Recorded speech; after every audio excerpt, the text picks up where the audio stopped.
Seção 2. O Filho de Deus sem culpa. O propósito final da projeção é sempre livrar-se da culpa.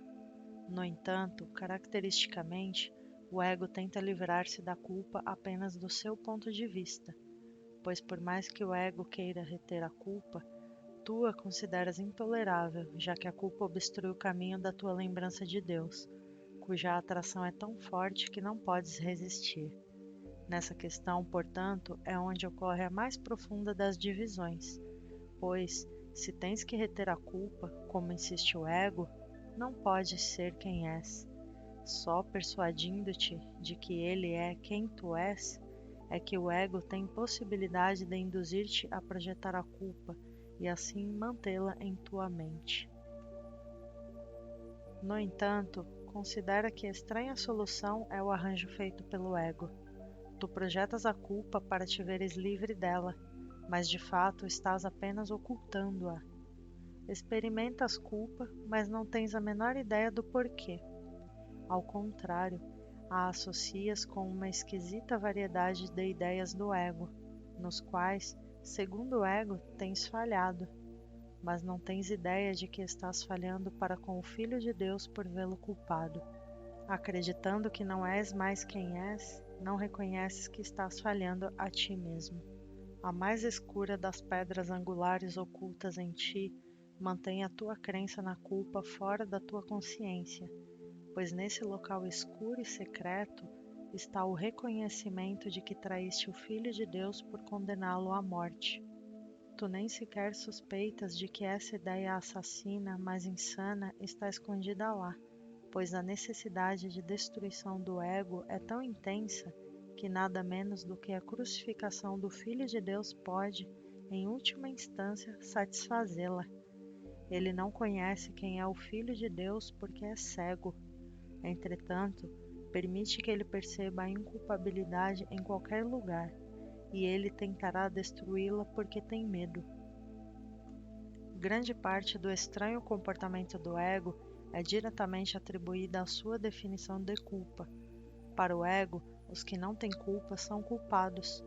Aqueles que não atacam são os seus inimigos, porque, ao não valorizarem a sua interpretação da salvação, estão em excelente posição para abandoná-la. Eles chegaram perto da pedra angular mais escura e profunda no fundamento do ego, e embora o ego possa suportar que questiones tudo ou mais, esse único segredo ele guarda com a própria vida, pois a sua existência depende da manutenção disso.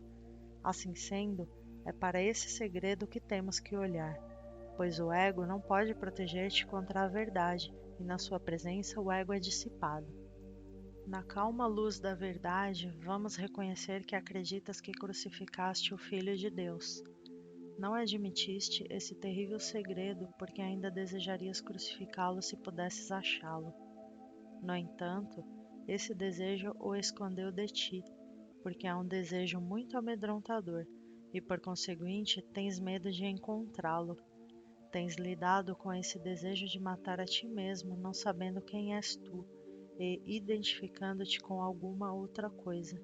Projetaste a culpa cegamente e indiscriminadamente, mas não descobriste a sua fonte, pois o ego, de fato, quer matar-te, e se tu te identificares com ele, não podes deixar de acreditar que a sua meta é a tua.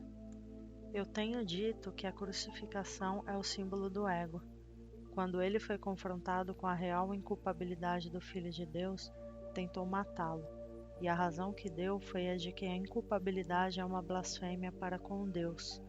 Para o ego é Deus, e a inculpabilidade tem que ser interpretada como a culpa máxima que justifica inteiramente o assassinato. Tu ainda não compreendes que qualquer medo que possas experimentar em relação a esse curso, em última instância, brota dessa interpretação. Mas, se considerares as tuas reações a ela, virás a estar cada vez mais convencida de que é assim.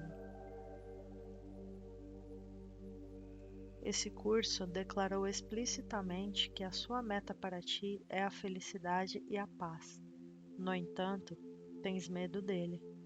Já te foi dito muitas e muitas vezes que ele vai libertar-te. mas às vezes reages como se ele estivesse tentando aprisionar-te. Frequentemente o descartas com maior prontidão do que descartas o sistema de pensamento do ego. Assim sendo, até um certo ponto, tens que acreditar que, por não aprenderes o curso, estás protegendo a ti mesmo, e não reconheces que é apenas a tua inculpabilidade que pode proteger-te. A expiação foi sempre interpretada como a liberação da culpa, e isso está correto se for compreendido. Entretanto, mesmo quando eu a interpreto para ti, és capaz de rejeitá-la e não aceitá-la para ti mesmo. Talvez tenhas reconhecido a futilidade do ego e dos oferecimentos que ele te faz, mas apesar de não o quereres, podes ainda não considerar a alternativa com contentamento. No fundo, tens medo da redenção e acreditas que ela vai matar-te. Não cometas nenhum equívoco em relação à profundidade desse medo, pois acreditas que na presença da verdade poderias voltar-te contra ti mesmo e destruir-te. Pequena criança, isso não é assim. O segredo da tua culpa não é nada, e se apenas o trouxeres à luz, a luz o dissipará. Então nenhuma nuvem escura permanecerá entre tu e a lembrança do teu pai, pois irás lembrar-te do seu filho sem culpa, que não morreu, porque é imortal. E verás que foste redimida com ele e nunca estiveste separada dele.